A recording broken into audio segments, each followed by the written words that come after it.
I'll be thrown back in time.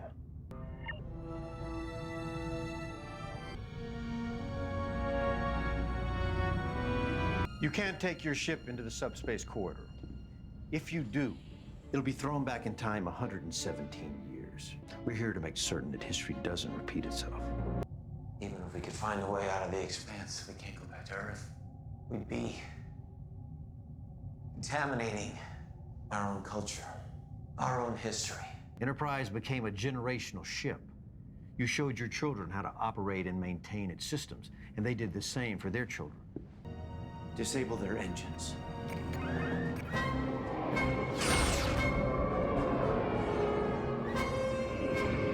You'll be thrown into the past if you try to use the corridor.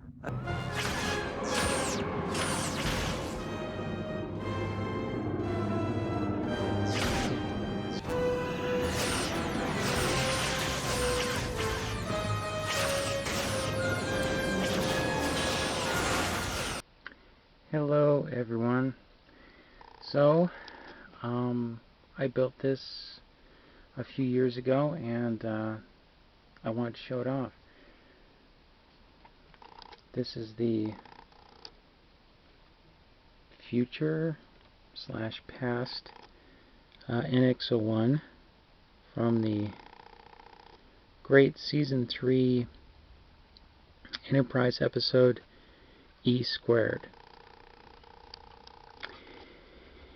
And I had actually started building this about, well, actually not too long after the episode originally aired. And then I didn't have the parts to build it up right until much later.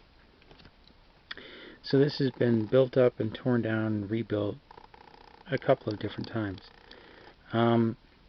The only reference I had was from the actual episode, so it's not it's not exact, of course, because for that I would need the CG assets, but I think it's pretty good. So yeah,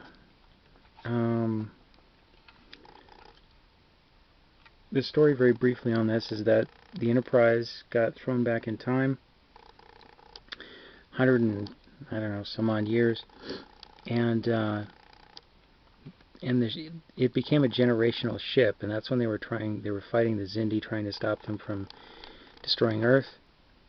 But they decided to complete their mission, and that meant teaching their children and grandchildren to take the mission on. Which, I mean, I get it, but in a way it's kind of sick, because they're conscripting their children to fight for a world that they've never known. I mean, the only world they've known is the Enterprise. So, but basically, because the ship was a generational one, to keep it going all these years, they 150 years before Archer, there was no Starfleet, so they had to keep the ship going with alien technology. And the ship had been heavily damaged in a previous episode, and some of the areas of damage have been patched over, and that kind of thing. Now, as far as the parts that I used,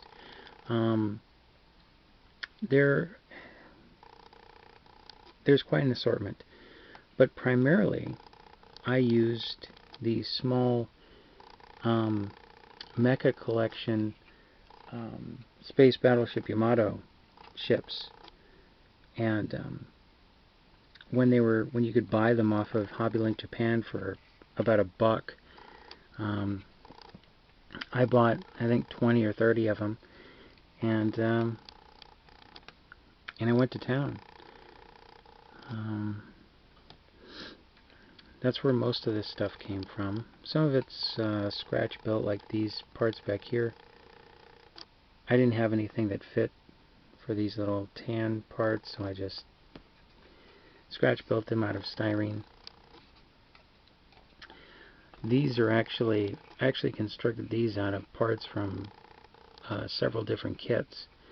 So this isn't just one piece, it's several pieces cut up and merged together.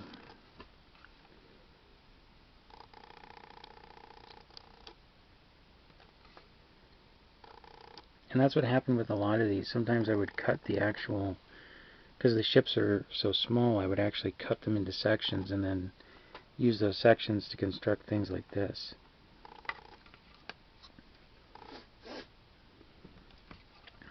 And this down here, this was the hardest thing to build. And finally I had found a part. I had, every time I get a kit that's like a 3-in-1 kit, like a car or a spaceship or whatever, I take the parts that I don't use and I keep them. And so that's how I was able to build this section here. So this bottom, this big piece here is it's a hood scoop for a car, a 1/25th scale car. It wasn't originally this wide. I actually had to cut it in half and put a spacer in between. And then this part, it's kind of hard to see because I put detail parts on top of it, but this section here is actually the back of a seat to, I think, a Dodge Challenger. I'm fairly proud of that because I finally stumbled upon it. And there are a couple of detail parts from like Gundam here. You know, the parts that you can buy, like the vents and stuff, you can buy just separately on their own. I like to use those a lot, in starships especially. And this thing here, there's energy that flows between these 2 points on the deflector in the episode. I was like, oh, how the hell am I going to do that? And originally I thought about just a clear tube here, and painting that, but it didn't look like, you know, electricity. And so I actually found this stuff. I think, again, it was from Gundam, and it was like some kind of energy thing, and it was like a long thing of it, like some kind of energy sword or something, I don't know. And I cut it up and did a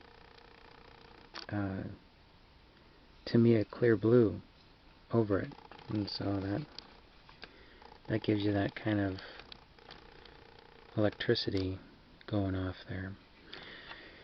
Now I didn't damage the model and then build over it like they supposedly did in the show, because the model that they used, that they actually modified, it wasn't, in the areas where the Enterprise had been damaged, it looked like they had repaired it and then patched over it with other stuff.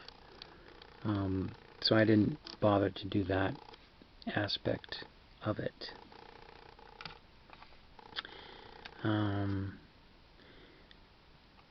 The paint is, the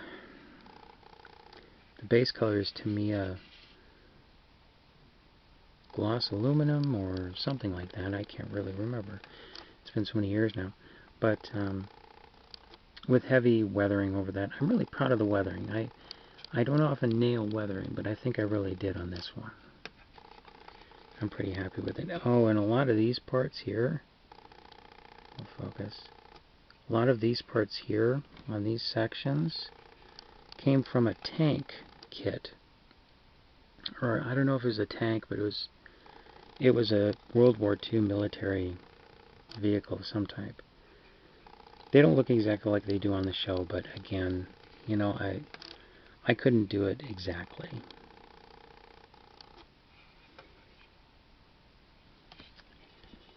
Yeah. This part here is actually from the Back to the Future Part 2 DeLorean.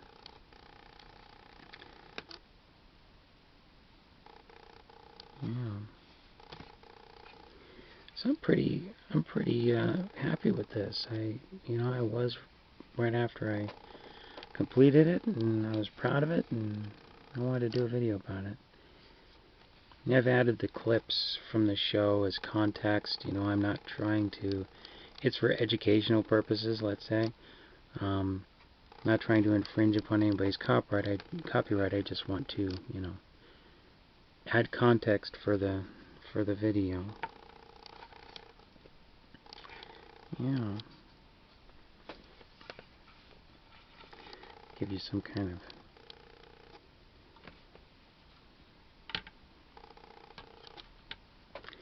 distant shots of it.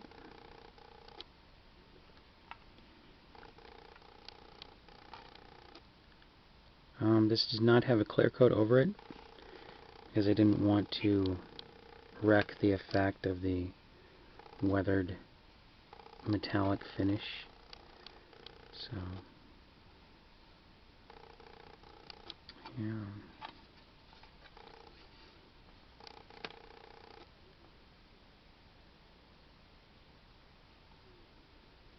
And some of these parts I could probably identify, but most of them I really can't. So,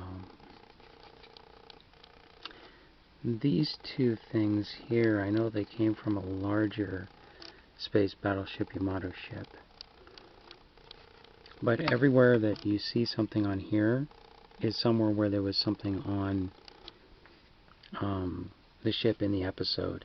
But that's not to say that there aren't things that are missing. There might be a little detail here or there, you know, a conduit or something. These conduits actually are accurate and they are there.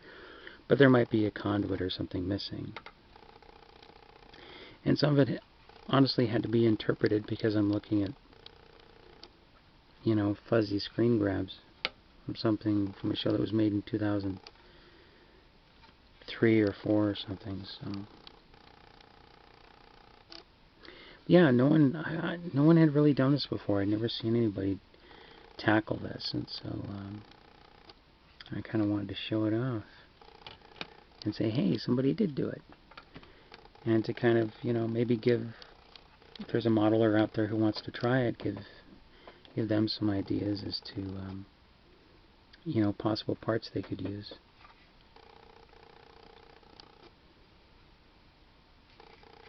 Anyway, I guess that's it. Thank you for watching, everyone. I appreciate it. And I hope you found this interesting, or informative, or helpful. Alrighty. Bye-bye.